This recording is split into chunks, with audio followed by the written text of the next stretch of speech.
Sabe aquela pessoa que tá por trás de uma grande história, mas que quase ninguém fala sobre ela? Bom, hoje a gente vai mergulhar na vida de uma das figuras mais importantes e talvez uma das mais misteriosas da história do Ocidente. Um homem que, com sua caneta, ajudou a moldar a fé de bilhões de pessoas, mas que, ironicamente, ficou meio que nos bastidores dos heróis que ele mesmo tornou imortais. Dá uma olhada nesse número aí na tela. 27,5%. Pode parecer um número qualquer, mas e se eu disser que essa é a fatia do Novo Testamento escrita por uma única pessoa? É isso mesmo. É mais do que o apóstolo Paulo escreveu, mais do que qualquer outro autor, e o detalhe mais incrível de todos, ele nem estava entre os 12 apóstolos originais. E aí é que o negócio fica interessante, né? Como assim? Como é que pode alguém que nunca viu Jesus pessoalmente ter se tornado seu biógrafo mais produtivo? Quem era esse cara afinal? O homem por trás de quase um terço dos textos que fundaram o cristianismo. Para a gente desvendar esse mistério, a gente vai precisar voltar no tempo. Ok, nossa primeira parada, Antioquia. Pense numa metrópole vibrante, cosmopolita, lá na antiga Síria. É nesse cenário que a gente encontra o nosso personagem, um homem de talentos, olha, extraordinários. E isso muito antes de ele sequer pensar em pegar uma pena para registrar a história. A tradição nos conta que Lucas era bom, um homem de múltiplos talentos. Ele não era só um médico, não. Dizem que era também pintor, músico e, claro, um historiador. Imagina só, uma mente quase renascentista, só que em pleno mundo antigo. Um homem que conseguiu unir ciência e arte de um jeito impressionante. E ele não surgiu do nada, sabe? Nasceu numa família com boas condições financeiras lá em Antioquia. Isso permitiu que ele tivesse uma educação de primeira, em medicina, em artes. E não para por aí, o cara era poliglota, dominava o grego, o hebraico e o sírio. Isso deu a ele uma perspectiva única, uma capacidade de transitar entre diferentes mundos, que mais tarde se provaria crucial para sua obra. Mas por baixo de toda essa cultura, de toda essa erudição, existia uma inquietação, uma busca espiritual muito profunda. Uma escritora, Taylor Caldwell, num famoso romance sobre ele, descreve a vida de Lucas não só como um registro, mas como essa jornada universal da alma humana, sabe? A busca por um significado maior.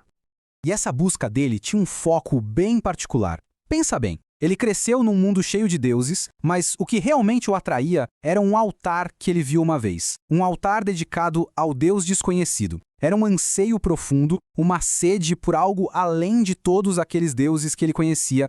Essa fome por uma verdade que ele nem sabia nomear ainda, bom, isso ia definir o curso da vida dele. E essa busca toda o levaria a um encontro que ia mudar absolutamente tudo. É aqui que entra em cena outra figura monumental na sua jornada. O apóstolo Paulo. Foi lá mesmo, em Antioquia, que o destino agiu. Lucas cruza o caminho de Paulo de Tarso e a mensagem do apóstolo, nossa, ela ressoou na alma de Lucas como a resposta exata para aquela busca pelo Deus desconhecido. Foi um ponto de virada definitivo. Ele não só se converte, mas se torna um dos seguidores mais leais e inseparáveis de Paulo. É exatamente assim que o próprio Paulo se refere a ele numa de suas cartas. Ele não diz apenas Lucas, o médico. Ele faz questão de dizer o amado médico. Essas poucas palavras revelam tudo, né? Um vínculo de afeto profundo, de confiança. Lucas não era só mais um seguidor, ele era um amigo querido, um confidente. E a lealdade de Lucas foi testada inúmeras vezes. Ele estava lá, usando sua perícia médica para cuidar de Paulo durante espancamentos, doenças, naufrágios. Já perto do fim da vida, Paulo escreve uma frase comovente: "Só Lucas está comigo." Uma declaração que mostra a profundidade da amizade e da abnegação de Lucas. Toda essa lealdade, somada àquela mente investigativa dele, preparou o terreno para o seu maior trabalho. O ponto crucial é que Lucas percebeu que a história extraordinária que ele estava testemunhando precisava ser registrada. E não de qualquer jeito, mas com precisão para as gerações futuras. No seu próprio prefácio, ele deixa claro qual é a dele. Ele não se via como um simples cronista, mas como um historiador investigativo comprometido com a exatidão e com a ordem dos fatos. Sua missão era criar o relato definitivo dos acontecimentos. Certo, mas como ele fez isso? Ele não estava lá para ver. Então ele virou um verdadeiro detetive da história. Viajou, entrevistou testemunhas oculares, os apóstolos, discípulos e, segundo a tradição, passou um tempo considerável com ninguém menos que Maria, a mãe de Jesus, que teria lhe contado os detalhes mais íntimos da infância de Cristo que só ele registra. E o resultado de toda essa investigação é impressionante. Os estudiosos estimam que 42% do evangelho dele é material totalmente único, coisa que só se encontra nos escritos dele. Isso mostra que não foi uma simples repetição de outras fontes, foi uma contribuição original e gigantesca para a história. E que material, hein? Pensa só em algumas das histórias mais transformadoras e amadas. A compaixão do bom samaritano, o perdão inacreditável na história do filho pródigo, o poderoso chamado à justiça social em O Rico e Lázaro. Todas essas são exclusivas de Lucas, refletindo o foco dele na compaixão, no perdão e na inclusão dos marginalizados. E ele não parou por aí. A obra de Lucas, na verdade, é uma só em duas partes. O Evangelho conta a história de Jesus, e os Atos dos Apóstolos continua a narrativa documentando como um pequeno movimento judaico explodiu e se tornou uma fé mundial. Sem o livro de Atos, a gente teria um buraco enorme no nosso conhecimento sobre o início da igreja. Então, quando a gente junta todas as peças, o que surge é a imagem de um homem notável. Um intelectual que se tornou um homem de fé, um médico que se dedicou a curar não apenas os corpos, mas também a preservar a alma de um movimento. E seu legado como curador continua vivo. Não é à toa que o dia 18 de outubro, dia de São Lucas, é celebrado em muitos países, inclusive no Brasil, como o Dia do Médico. Uma homenagem direta e muito justa à sua dedicação ao cuidado com o próximo.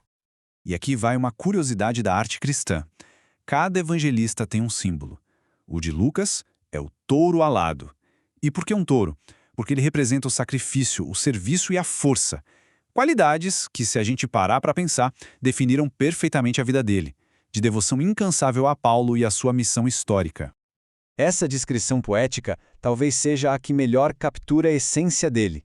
Ele era um médico de homens, sem dúvida, usando suas habilidades para aliviar o sofrimento físico. Mas, através de seus escritos, ele se tornou um médico de almas, oferecendo uma narrativa de esperança, perdão e compaixão que tem curado e inspirado pessoas há milênios. O impacto de Lucas é, sinceramente, imensurável. Ele não foi apenas um evangelista, foi o primeiro grande historiador da igreja. Sua investigação meticulosa e sua narrativa cheia de compaixão não apenas salvaram a história do esquecimento, como também ajudaram a moldar os próprios alicerces da civilização ocidental. E isso tudo nos leva a uma reflexão final. Ao olharmos para essa figura tão multifacetada, o médico preciso, o historiador detalhista, o artista sensível, qual aspecto do legado dele parece mais vital, mais necessário no nosso mundo de hoje? É uma pergunta que talvez não tenha uma única resposta, mas que com certeza vale a pena a gente levar para casa e ponderar.